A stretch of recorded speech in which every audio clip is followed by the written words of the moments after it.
I have to say that there's a lot of fake news about the story, and everything we're going to say should be taken with a pinch of salt. And we are going to tell you a lot of the fake news around the event. At least we're going to mention them. And we are going to talk a bit about what we know. So basically what happened is that what we know is that a teacher and a student have been shot by a student. That student has been identified as 15-year-old Natalie Samantha Rapnow. And that teen girl just went into the school. She started firing and she killed a student and a teacher. Someone went and called the police. The police arrived at around 3 minutes to 12, and they found, I think, the girl dead. There are some reports that say that she was found dead. Some other reports are saying that she died when she was transported to the hospital. Also, I've seen articles in major outlets that are saying both in the same entry. It may suggest that these are written by ChatGPT, which is something that is a bit worrying, and it shouldn't be handled this way. Right, so what we know is that the teenage student and teacher were pronounced dead at the scene, while another teacher and 5 more students were wounded. 2 of the students are in critical condition with life-threatening surgeries, and Rapnow sustained a self-inflicted gunshot wound and was pronounced dead on the way to the hospital, according to Barnes, who is the chief of the police. Right, so there were lots of reports about what happened. Everyone just rushed on X to say it's this or that. I saw a ton of things that turned out to be fake news, and this is one of those things where it's such a hot button issue that everyone's rushing to get a scoop and not verifying things, and you see all sorts of strange stuff circulating, don't you? But sorry, do carry on. No, just finish your sentence. I agree with what you're saying, and it's very difficult and dangerous because there are lots of people who just do it for clicks. They are just circulating any kind of narrative that they want to push forward that has nothing to do with the facts. It's kind of gross to me, really, that people can basically jump on a tragedy and then try and shift the narrative to whatever their pet topic is rather than approaching it honestly. And I think that with something as sort of sad as this, where innocent people die and, you know, a 15-year-old girl was driven to this or, you know, had mental problems that went unaddressed, we don't know yet. But either way, I think my overwhelming emotion towards this whole thing is just sadness that the world is like this, and that people are so willing to do harm to each other when they've clearly not done anything wrong. And the fact that people jump on that and try and basically push their own agenda to make money is sickening. I think our feeds must be very different. I've not even heard about this. I didn't see anything on my feed or anything. Well, I think that's a blessing. But yeah. There were many people who rushed to say all sorts of things. I have some of them at the end. We'll go reviewing them, but let's see what happened. It's rare that it's a girl, though, right? Really rare that these things are done by girls. Very, very rare. Almost not never. Like there's that one from the 70s, isn't there? Who said she didn't like Mondays. There's also Audrey Hale as well, the Nashville, Tennessee shooter. That was relatively recent. It's in the past year or so, I think, off the top of my head. Was that the transgender one? Yeah. She was born a girl. Yes, biologically female. Right. So her family home was visited by the SWAT team, and they raided it, and they interrogated her parents and her father. And the reports say that her father is cooperating. Now, there is a lot of discourse about an alleged manifesto that is hers, or is supposedly hers. And it indicates several very worrying parts. And we are going to talk about it. I don't know if it is hers, but I will say, the way I see it, it does seem to me to represent a sort of sentimentality that would do something like this. Because a lot of people are saying, no, don't rush to say that the manifesto is hers and that it describes her her behavior. But on the other hand, no one who doesn't have any issues just wakes up one day and does something like this. Mm-hmm. But again, we don't know if it is actually hers.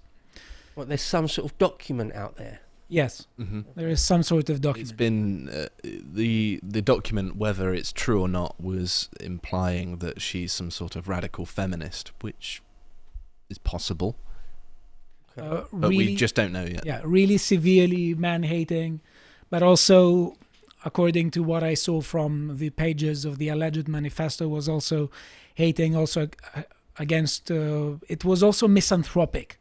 It seemed a bit antinatalist. So on the one hand, it's presented a bit, radical feminist and anti-man. On the other hand, it's a bit antinatalist, saying that it not being born is a good thing. I mean, if it is legitimate, it would have been written by a 15-year-old girl. So we're not exactly expecting a particularly coherent string of claims to be made. But it's important to say, though, that the police hasn't confirmed that it is hers, actually. mm-hmm. Right, so... Isn't it worth mentioning as well that we don't necessarily know the sex of the victims either, and so that bit of information might be important in confirming or denying the authenticity. Absolutely, because what we have looked... what we see when we read the main entries of the outlets, they say a student and a teacher. They Mm-hmm. don't say a man or a woman or a girl. They don't say they just say a student and a teacher. So that could possibly indicate that the manifesto rumors are false. But on the other hand, it may be the case that, as if the manifesto is correct, there is also hatred towards women that have, within quotation marks, internalized the patriarchy. So it comes from feminism. You become so feminist that you start hating women. That's an interesting angle, but it certainly is possible. And it's also worth mentioning as well that people quite often criticize others for speculating about the motives of people who do this sort of thing. And I think that, if anything, should be the main focus of public discourse, because the motives help best address how you prevent this happening in the future, don't they? Because then you can predict what kinds of people are most likely to do this and how best to mitigate against that. Exactly. Yeah. And there is the issue of, I would say, stochastic terrorism, because if young children, but also not necessarily young children, also, young adults, are exposed into a narrative that is essentially hating people, and it's, human men are bad, women are bad, or, white women are bad, white men are bad. It's all this seems to me to create a polarization in culture that spreads a kind of hatred and communicates the message that you can't reason with those people.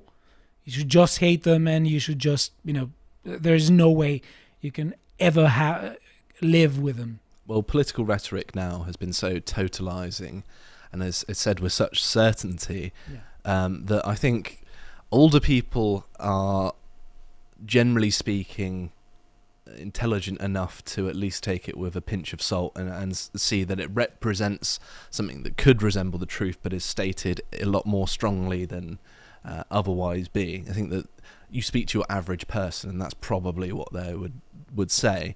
Whereas when someone is younger, they can't necessarily understand that you're not meant to take it at face value, or at least that's how most people would interpret it.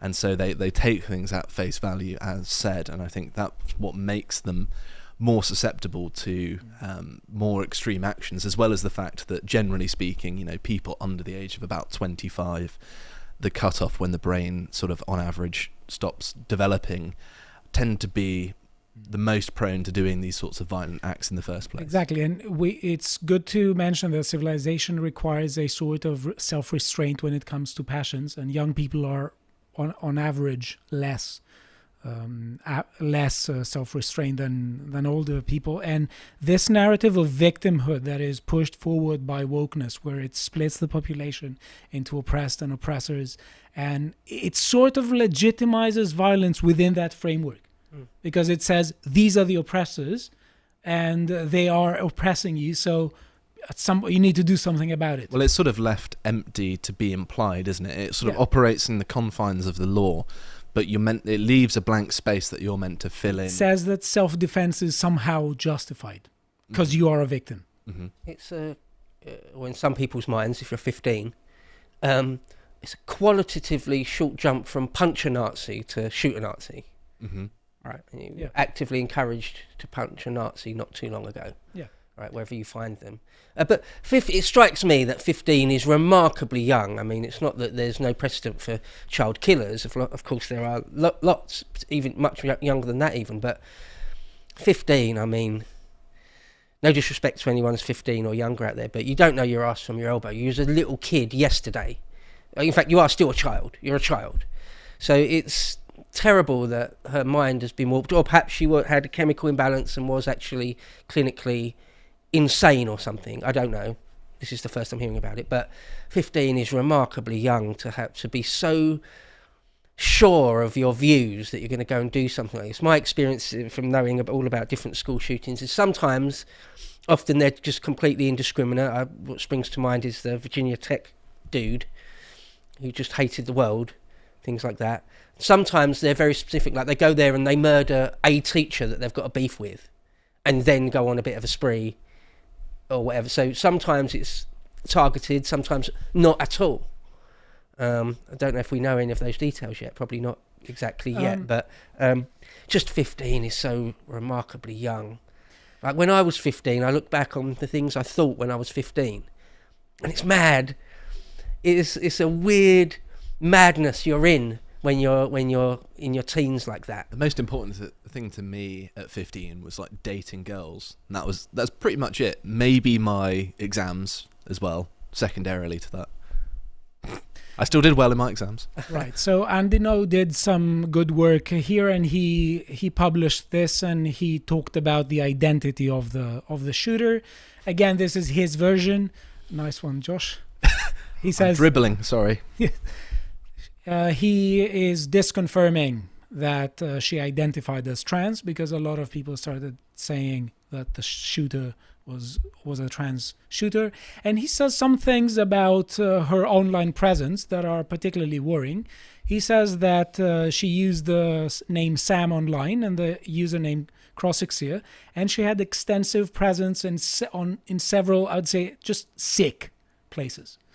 Places like, watch people die. There are some segments of the dark web apparently where people see things like that. We see here photos of the shooter.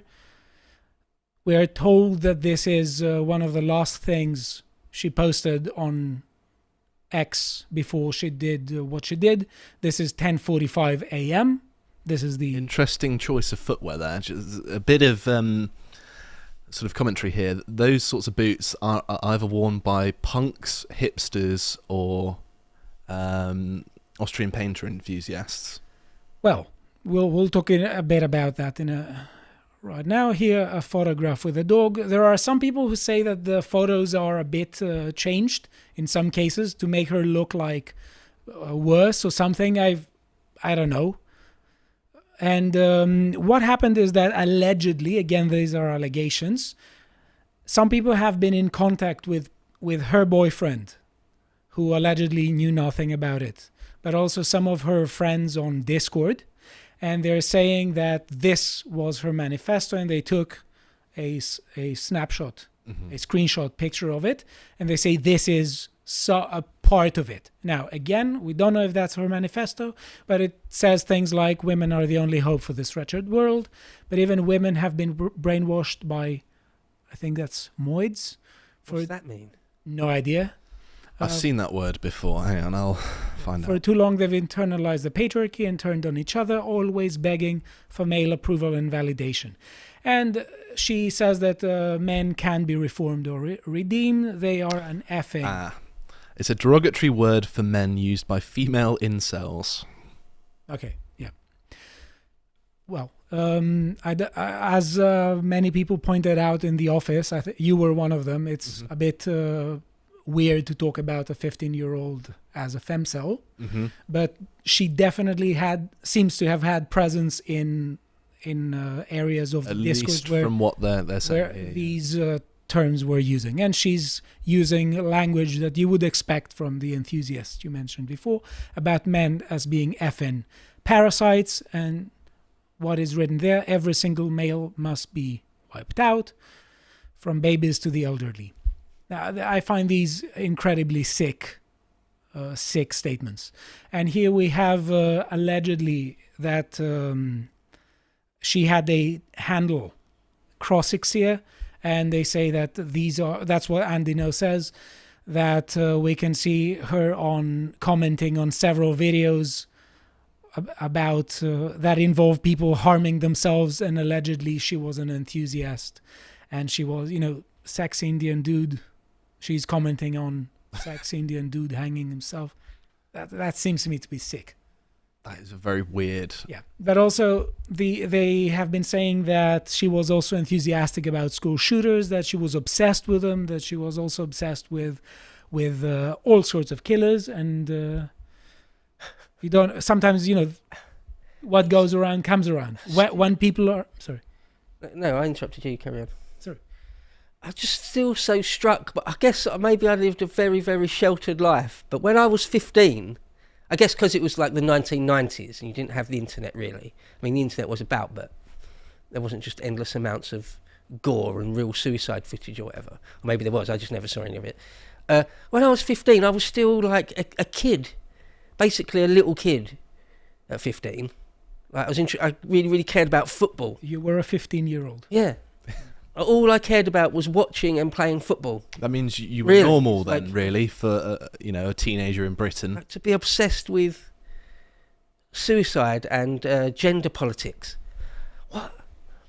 At 15? Jesus. I find this to be incredibly disturbing, because it seems to me that, things like that happened frequently, but not in that form. They have happened before. As you said, there have been shooters and kids who are shooters, but it seems to me that all this is just incredibly sick.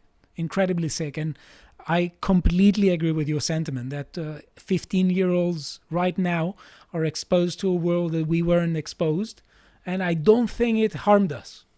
I think the responsibility lies on the shoulders of their family members and to a certain extent, I suppose, their friends as well, in that quite often, these bad sorts of things that teenagers can get into are either the influence of friends, or it's an absence of sort of supervision from parental figures or family members. And I think the antidote to a lot of these problems is just responsible parenting and making sure that people are aware of the impact of what they're doing. Yeah, so there have been some allegations that she also wrote on that manifesto that her parents were scum. That's how she wrote. But on the other hand, yeah. I don't know if that's actually the case, and we don't know, but let me say one thing, that it could be the case that her parents were incredibly abusive. It doesn't seem to me that you just one day you wake up, you're 15-year-old, and you do something like this. But also it could be the case of radicalization by social media, not by the house, because a lot of these narratives that we're constantly criticizing are essentially harming the family and are trying to infiltrate the family and essentially reduce parental rights by constantly telling children and communicating to children that unless your parents, for instance, agree with everything you want to say, they're bad parents, and maybe the state should take away from you. I don't know. It's just that it's so complex and so messed up that we have to mention all of the angles. Well, I think you can certainly say she was disturbed, whether it's an actual chemical imbalance, actually sort of clinically insane, or merely disturbed for whatever reason. Mm-hmm. I think you can certainly say... Well, just by merit of what she did, just by the world. Mm-hmm. Like, the internet disturbed her to the point of doing something like that. I don't know, whether it was her parents, whether it was the internet, or what, or who knows, but yeah, terrible.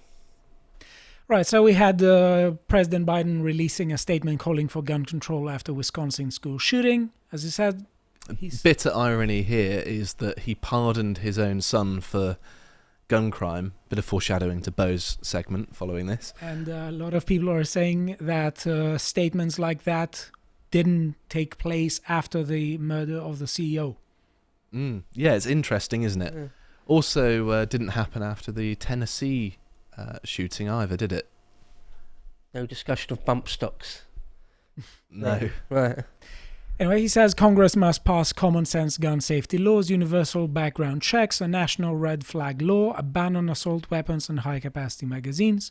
And as he says, we can never accept senseless violence that traumatizes children, the families, and tears entire communities apart. Shall not be infringed. That's all I've got to say on that. I think that we should finish the segment here. It's an incredibly tragic story. Do you have to add something? Yeah, I think that rather than addressing the weapon, addressing the person behind it is how you solve this problem. Because there are plenty of nations that don't really have school shootings that have a high presence of guns. The Swiss, the Falklands Islands has, I think, more guns than people, and they've never had a school shooting. Obviously, it's in like 100 people, but still, there are lots of places in the world that are not like this. I think some Scandinavian countries have got a big culture of hunting, so lots of people have guns. Mm-hmm. And they don't suffer from loads of school shootings all the time. Yeah, Ireland, I think, is the hunting capital of Europe per capita. And the Republic of Ireland? Yeah. Really? I didn't know that. I can't recall any school shootings. It doesn't mean they haven't happened necessarily, but I don't think they have. Like Sweden, I think loads of people own guns in Sweden, again for hunting. Or places like Finland and stuff, some of the Baltic countries.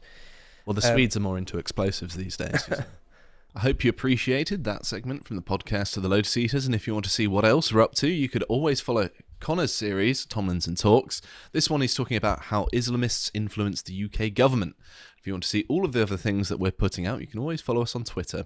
Thank you very much for watching, and goodbye.